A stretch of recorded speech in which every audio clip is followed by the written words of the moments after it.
Alors là, pour le coup, de loin, j'ai vraiment cru que c'était des vaches. Vous voulez vous endormir moins bête ce soir? Allez, c'est parti. On visite le Danemark, épisode 2.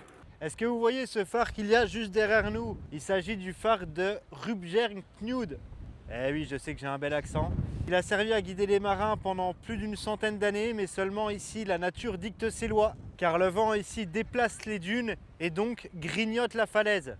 Pour éviter qu'il ne s'effondre, en 2019, les Danois ont réalisé un exploit.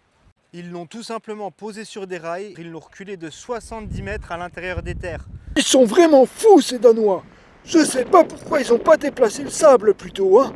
Deuxième étape, le rocher de Bulbjerg. Ce gros bloc, c'est l'unique falaise calcaire du Jutland.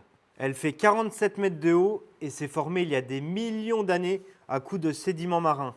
Aujourd'hui, c'est surtout le spot préféré des mouettes tridactyles.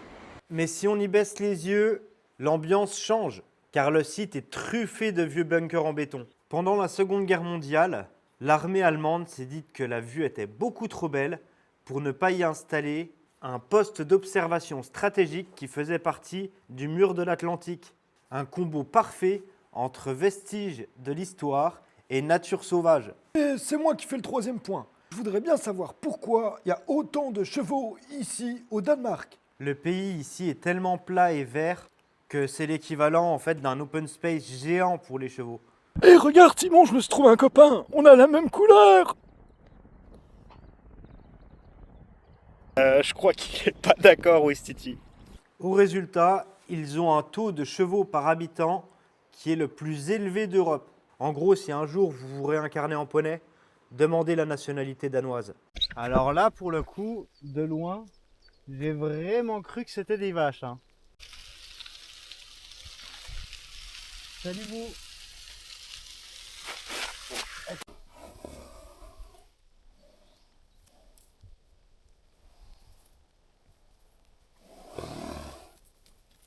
D'ailleurs, je serais vraiment curieux de savoir quelle était cette race de cheval. Si vous le savez, n'hésitez pas à me le dire. Comme ça, ce sera moi qui dormirai moins bête ce soir. En espérant que le contenu vous ait plu, si vous avez des recommandations pour les prochaines vidéos, n'hésitez pas à m'en faire part. La route jusqu'à Cap Town est encore très longue. Donc, à la revoyate!